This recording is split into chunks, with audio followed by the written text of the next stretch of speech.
My name is Joanna, and I'm testifying on They Overcame By.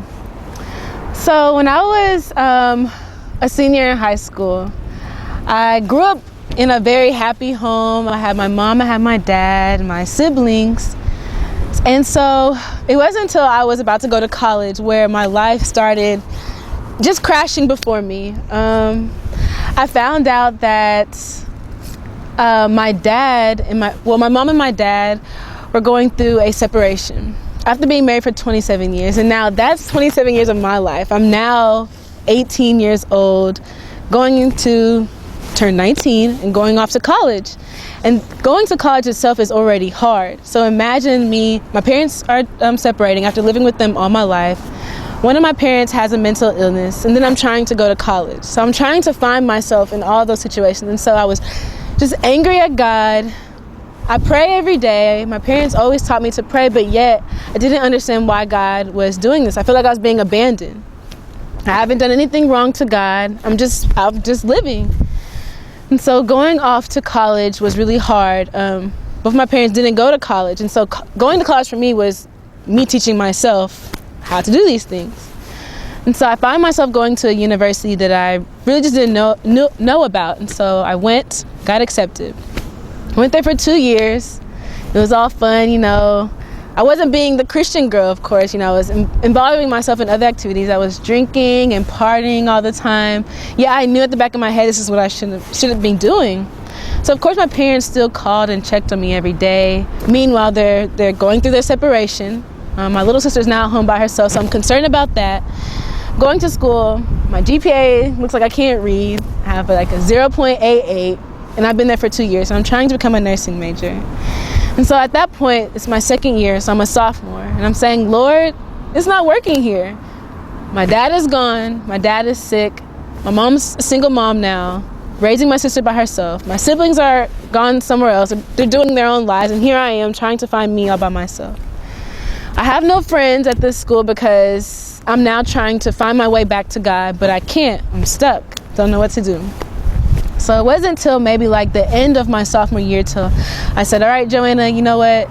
You're going to have to do something. So I prayed, and I prayed like never before. I thought God wasn't even going to listen to me because, I had just done so many things that's just unspeakable. And I was just like, he's never going to forgive me. I've been baptized, but that doesn't mean that I'm living the Christian life. So I'm ignoring my parents. It's just me and God now. And I know God was literally pulling me out of a situation I shouldn't have been in. So I'm praying, and I'm like, God, where do you want me to go from here? I know I can't be at this university anymore. I need to go somewhere else. At the same time, I'm now 20 years old. I've wasted 2 years of my college experience. College is not free. And so I told myself, okay, I want to go to HBCU. So I'm from Nashville, Tennessee, so we have all the HBCUs. We have the first HBCU. So I'm like, okay, I'm just going to go back home and go to an HBCU there. I applied. I was like, this is where I'm going. I told all my family. I was like, my friends, oh, I'm going to this. My friends had a party for me and everything. I think I'm going to this HBCU in Nashville. Little did I know that this HBCU didn't even accept me.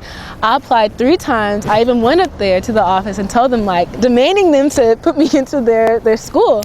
I was going to be a nursing major there. I had it all planned out.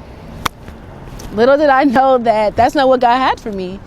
I later on just like, okay, God, you don't have a school for me to go to. I'm going to withdraw from my current university. What do you want me to do? So I typed in God and HBCU because I did go to a Christian. I had Christian education growing up for a while. So I was like, okay, I do want to go back to a Christian school. So I type in God and HBCU, and of course, Oakwood comes up. And at first, I didn't know anybody who was Adventist. I had a best friend at the time. She was Adventist, but sometimes Adventists do not live the life of an Adventist, so I can't distinguish you from a non-Adventist to an Adventist. So I just didn't know. She wasn't living the life, which is, people do that. So anyways, I Google it. I'm like, okay, it's in Alabama. I've never been to Alabama before.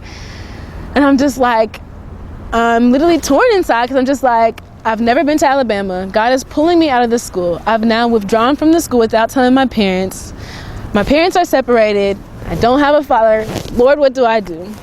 So I pray about it. And the Lord tells me to go there. I'm just like, wow. I guess it's what I'm gonna have to do. So I told my friend, I was like, can you go with me to visit this university? So we take my mom's car. I tell my mom, like, I'm going to hang out, but I take her car to come to Alabama, and I live in Tennessee. So we drive up here, and going to Alabama, I tell my friend, like, I'm going to Oakwood. And she's like, Oakwood? I know of Oakwood. I'm just like, so if you knew of Oakwood, why didn't you go there? And two, why didn't you go there? If you know it's such a great school. She's like, well, I didn't want to go because, I guess like as when we're adolescents, we like to do things on our own. We don't like to do what our parents told us to do. And so she actually had even family that went here. Anyways, we get to Oakwood.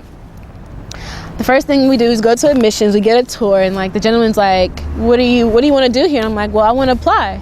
And he's like, did you already apply? And I'm like, no. He's like, well, school starts this week. And I was just like, that's fine. I mean, I'm here to go to school. I didn't come with any money or anything. I just knew that I was going to be here.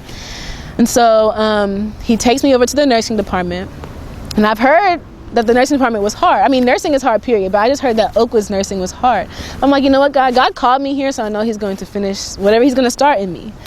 So in the nursing department, I get a tour, and they're telling me how, like, I'm going to have to read during the summer and how it's already too late. I'm probably not going to maybe get in because I haven't started, like, preparing myself mentally. But I'm just like, whatever. God's going to provide a way. So that same week, after we leave, and he tells me what all documents I need to turn in to become a student at Oakwood. I said, okay. I leave. I go home to apply. I apply. I get in. I told my mom the next day, like, hey, Mom, so I went to Alabama with my friend, and I'm moving there. And I'm moving there, like, this week because school starts next week.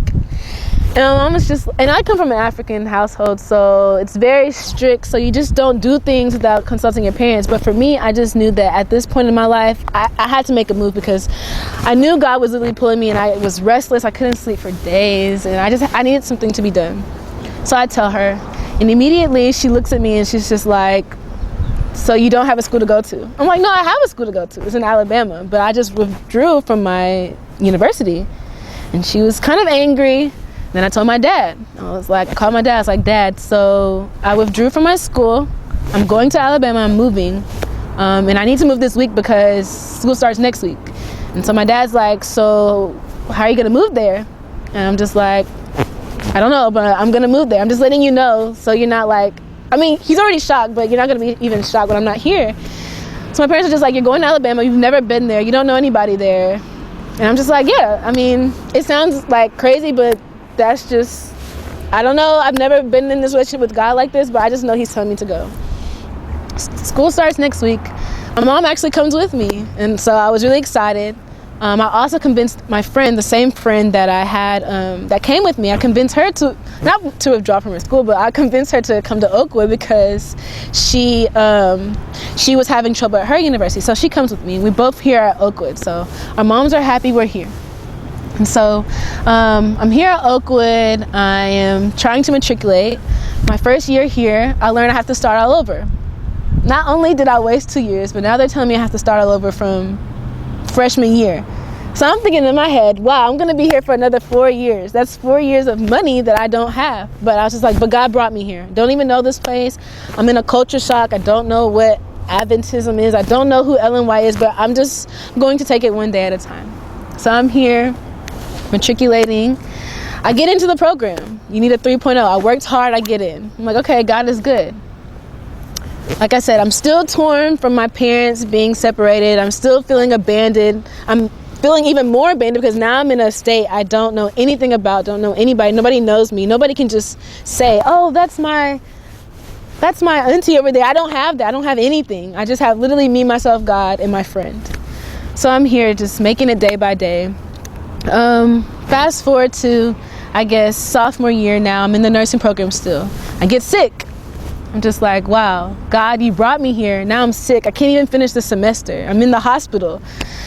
So I'm sick, and I'm just like, God, what do you want me to do? I'm praying for God to put people in my life that are going to really shape me and, I guess, encourage me. And so God put like a professor in my life, and I had Chaplain King, and then I met Pastor Snell in his Fundamentals SDA Belief class.